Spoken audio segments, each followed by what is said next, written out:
On February 12th, JPMorgan updated its metals outlook and quietly anchored silver at an $81 average, despite one of the most volatile stretches the market has experienced this year.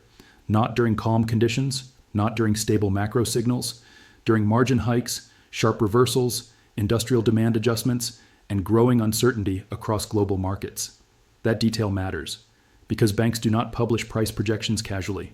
They especially don't anchor them during instability unless they believe structural support is holding underneath the chaos. Silver has been moving aggressively. We've seen spikes toward the mid-80s followed by sharp retracements. We've seen exchange margin increases designed to reduce leverage. We've seen the gold-silver ratio climb back above 60. Industrial demand projections have softened slightly.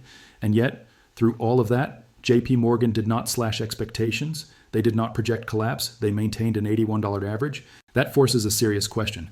Why would one of the largest bullion banks in the world signal stability while volatility dominates the headlines? To understand that, you have to separate noise from structure. Volatility is visible.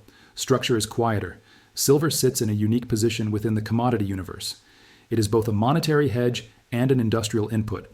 It reacts to inflation expectations, currency strength, bond yields, industrial growth, solar expansion, EV production, and investment flows. That dual identity makes it unstable in short time frames, but powerful in longer cycles. Right now, the structural side of the equation tells a different story than the daily chart. The Silver Institute is projecting a sixth consecutive annual supply deficit around 67 million ounces. Industrial demand may soften by roughly 2% to near 650 million ounces, but investment demand is rising, offsetting that decline. Physical premiums remain elevated near $11 in many retail markets. Dealer inventories are tight.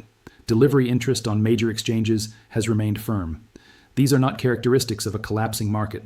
They are characteristics of tightening supply meeting unstable sentiment. Spot silver recently hovered around $83 before retracing slightly. The gold-silver ratio at roughly 60 to 61 suggests silver is not extremely undervalued relative to gold, but it is not overheated either. Historically, when the ratio stabilizes in this zone during a deficit cycle, price compression often precedes directional expansion. Now consider what JPMorgan represents. They are not simply issuing commentary. They operate trading desks, they custody ETFs, they hedge exposure, they participate in derivatives markets, they monitor delivery flows and vault activity. Their internal modeling includes positioning data retail investors never see. An $81 projection during turbulence suggests they see a floor forming near that region, not a breakdown. Forecasts at large banks influence capital flows. Pension funds read them, commodity funds adjust allocations around them, risk desks calibrate exposure against them. An anchored average can stabilize expectations even when price swings are violent. And volatility itself is not inherently bearish. Margin hikes were implemented to reduce excessive leverage. Historically, when leverage is flushed out of silver, price often stabilizes rather than collapses. Lower speculative excess can create a healthier base for sustained movement. We've seen this pattern before. In 2010 and 2011, silver experienced dramatic pullbacks during its ascent. In 2020, pandemic volatility shook the market before silver doubled within months. Sharp corrections inside structurally tight markets are not uncommon. They reset positioning. What differentiates this environment is the multi-year deficit backdrop. Supply growth has struggled to keep pace with industrial expansion. Solar capacity continues to grow globally. EV manufacturing increases silver usage. Electronics demand remains steady. Even if industrial growth moderates temporarily, the broader structural need persists. At the same time, central bank liquidity conditions are shifting. China's policy stance remains moderately supportive. Investment inflows into silver ETFs have continued despite price pullbacks. Retail stacking behavior has not disappeared. Volatility may shake weak hands. It does not automatically change supply math. There are two plausible paths from here. One scenario is consolidation. Silver trades within an $80 to $85 range for several months, validating JPMorgan's projection as equilibrium. Volatility compresses, speculative excess declines, physical tightness quietly persists. Under this scenario, $81 becomes a mid-cycle anchor. The second scenario involves renewed delivery pressure and investment acceleration. If deficits persist and retail demand strengthens, while leverage remains controlled, volatility can expand upward rather than downward. Notice what is absent. There is no widespread institutional forecast of collapse. There is caution, there is volatility acknowledgement, but there is no structural breakdown thesis supported by supply data. Industrial demand decline of 2% does not eliminate a 67 million ounce deficit. Investment demand growth offsets that softness. Premiums above $11 suggest physical markets are not loose, and banks maintaining price anchors near current levels signal confidence in underlying balance. That does not mean silver moves in a straight line. Short-term swings are likely to continue.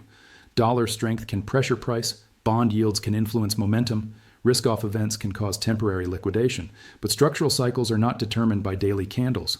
The gold-silver ratio remaining near 60 also deserves attention. Historically, extreme expansions above 80 or compressions below 40 signal major relative shifts. A stable mid-range ratio during deficits often implies coiled movement rather than exhaustion. Then there is psychology. When markets become volatile, narratives diverge. Some call manipulation, some call bubble, some call collapse. Meanwhile, institutions quietly adjust exposure around measurable fundamentals. JPMorgan's $81 average is not a sensational call. It is measured, conservative. It suggests they expect volatility, but not breakdown. In markets, measured confidence is often more telling than dramatic headlines. What investors should focus on now is not the last 24-hour percentage change. It is delivery data, ETF flows, premium behavior, deficit projections, and liquidity policy signals. Those variables define trajectory more than daily noise. If deficits narrow materially, outlook changes. If industrial demand collapses beyond projections, outlook shifts. If premiums fall sharply and inventories swell, structure weakens. But current data does not show that. It shows tightness under turbulence. Silver remains below its all-time high near 121.64 from earlier this cycle. It remains approximately 30% off that peak. In previous cycles, pullbacks of 20-35% during structural uptrends were not unusual. What matters is whether the floor rises over time. An $81 average suggests institutions see value near that region. It does not guarantee upside. It does not promise acceleration, but it defines expectation boundaries. The real question is not whether volatility continues. It will. The real question is whether volatility resolves upward or downward once compression ends.